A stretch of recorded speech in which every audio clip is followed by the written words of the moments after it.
comeback sa mga naghahanap po ng episodes. And eto na yon. Oo. Kaya wala muna kaming recap kasi hindi rin kayo makaka-relate sa recap namin. To answer dun sa nagtanong, di pa kami galit-galit. Oo. Friends pa rin May naman nag-message kami. kasi.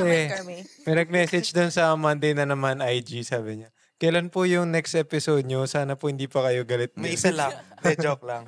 May isa lang kaming kinakain. Nag-aaway-away naman kami pero magbabati rin naman kami ulit. Normal lang. Magaling si Miro sa mga batian. Oo. Ako bahala. Ayan. So, ano nga bang ating topic, Kara? Hindi, kasi nga, tagal namin nawala. Parang October ba yung last shoot natin or release ng episode? October. So, parang 3 to 4 months. Kasi almost end of January na ngayon. So, yan, happy Chinese New Year. Ay, dahil hindi natin nagawa, unahin na natin. Merry Christmas. Happy New Year. Happy Halloween. Happy birthday kay Miro! Oo nga. Ay, happy Happy Halloween. birthday, Devon. Merry Happy Chinese Christmas. New Year. Tsaka Jose Rizal Day. Happy New Year 2025. Tapos Happy Chinese New Year natin. Ayun. Sana po ay... Hello mga kababayan kong Chino. Kumain ka ba ng prosperity bread? Ano, may bread? Oo. Tiara, pag-ikoy ka Naganda ako naman. kagabi. Alam mo, kinain lang ni Tiara yung 12 na ubas sa baba ng table. Totoo.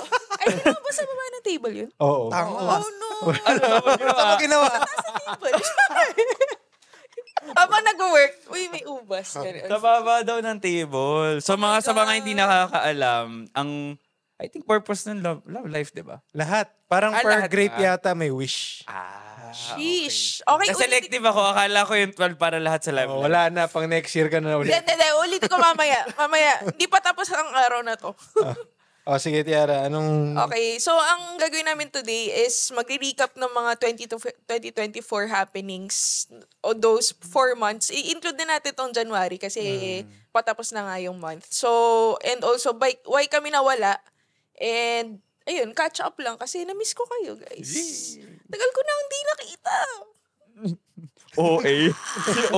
Kahit lagi kayo magkasama. Oo nga, kahit kaka-travel. Sige, mag-start na muna tayo sa why nawala ang Monday na naman podcast crew. Wala. Nag-away kami. Hindi, joke lang. I think to summarize, guys, nag-adulting.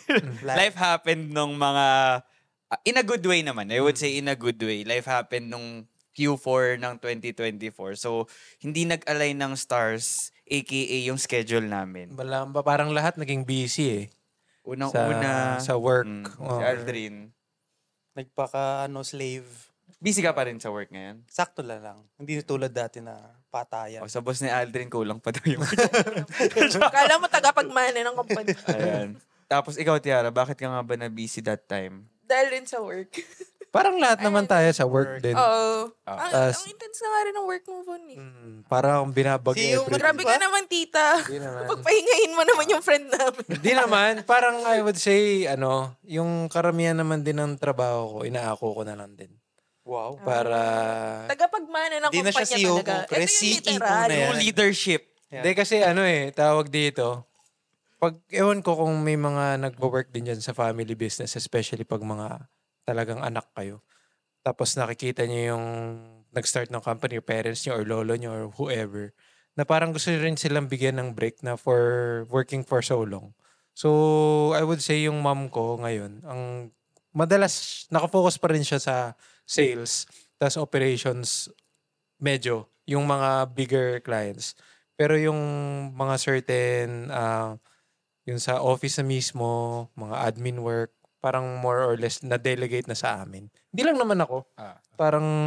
Basta nag-expand din talaga. Pre, So, pwede ba kami maging ghost employee dyan? Syempre hindi. Mga kahit minimum lang, pre. Ako nga, ghost employee.